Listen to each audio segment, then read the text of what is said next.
So whatever you think the problem is, or whatever you think is stopping you being separate from life right now, is only a thought. Even the idea that there is a you that's separate to life, or that there isn't a you separate to life, even all the non-dual concepts are all thoughts. They come and go in this. And the problem of the human is the attachment to those thoughts and the belief that you are found in those thoughts, that you're someone that exists in past, exists in future, that you've got to get somewhere, that you've got to do something. This is the assumption constantly of the person that what you think is true. And these thoughts aren't empty, they come with feelings. So when you think about something that's stressful, you get anxiety in the body. When you think about something that's annoying, you get anger in the body. When you think about yourself, you get a particular feeling of yourself in the body. So it's not just thoughts, they're followed by feelings. So the mind believes the thoughts and the feelings that they are true, that they're actually talking about what is.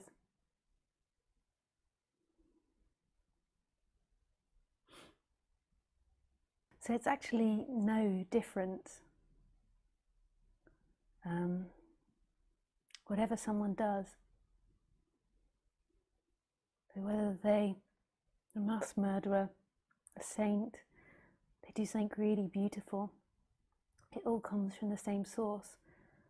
Whoever you're looking at, even if you're looking at someone that's deeply identified with lots of suffering and lots of agony, it's still being spoken out by the same source. Everywhere you look, everything you do, it's the same energy speaking. So now when you listen to me speak, your mind thinks who I am. So you imagine a Lisa that's speaking to you, and then you have feelings accordingly. Whereas actually in the moment, there's simply sound appearing in who you are. And this is the beauty of non-duality, like coming back to this instant and realizing that everything is appearing from what you are in this instant. And there's nothing that's separate from it. There's no you or me looking at each other. There's one energy that's experiencing itself. The consciousness, so if you call it consciousness, it's not contained in something. Consciousness is all things that appear. It is the computer, it is the room, it is my voice.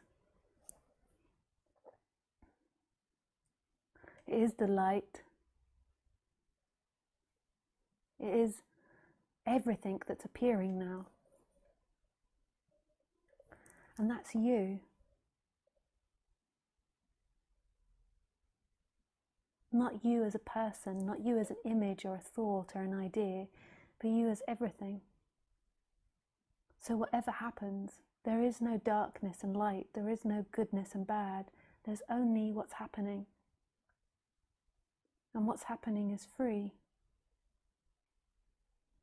Our mistake as humans is personalizing everything.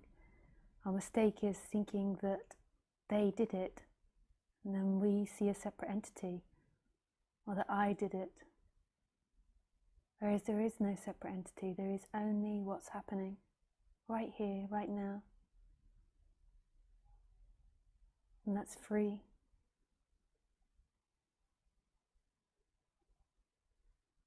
It doesn't belong to anyone. It's just a happening. Just like that, the burp appears from nowhere.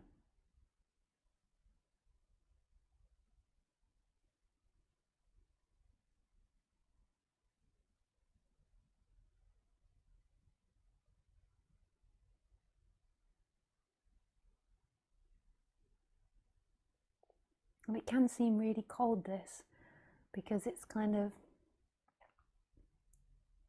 devoid of anything personal. Like life doesn't care what's happening, it's just free, just experiencing.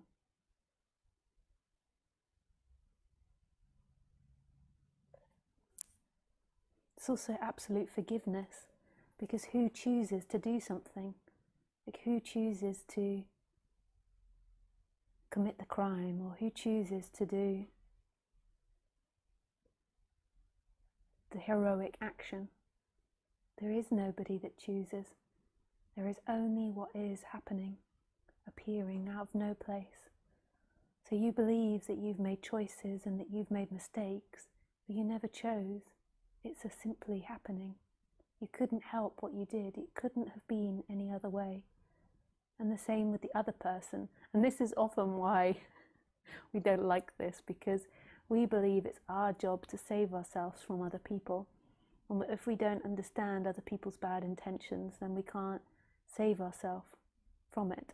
So we then over-invest in stories in order to try to protect ourselves. Like over-investing in examining someone's behavior or looking at it in different light, believing it's good or bad. Because we're afraid of other people. We're afraid of what they'll do to us. We're afraid of being sent to the guillotine, which isn't that long ago that we stopped hanging people or chopping people's head off. So we are afraid of others, of what they'll do to us. So we're always on the lookout. Like, who's good, who's bad, what's this person doing, what's that person doing? And ultimately it's because we're trying to survive. And what happens in non-duality is you begin to see through the illusions of who you are. There begins to be this dropping out of acting in time and becoming more present.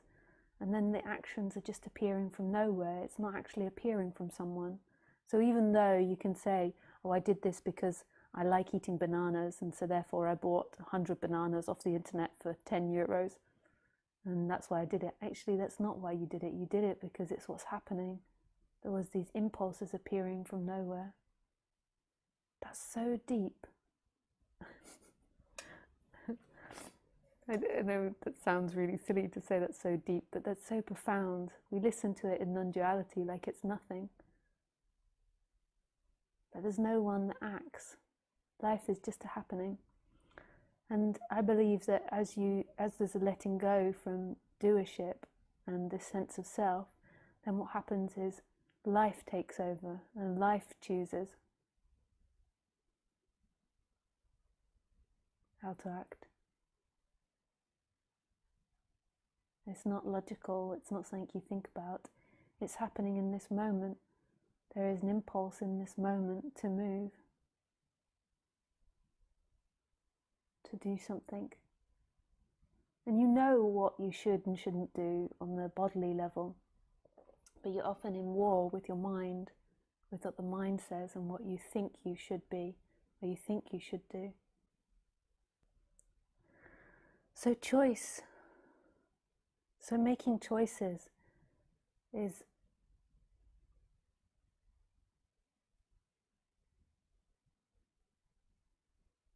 the way in which you make choices is simply letting go into what is and letting life make the choice.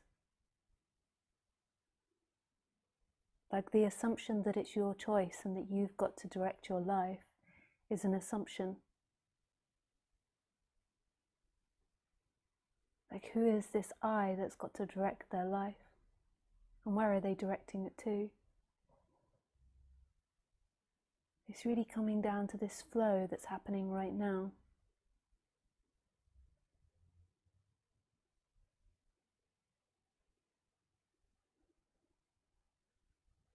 What's happening here? What's wanted right now? And really listening to that. Whatever the body wants. And trusting that.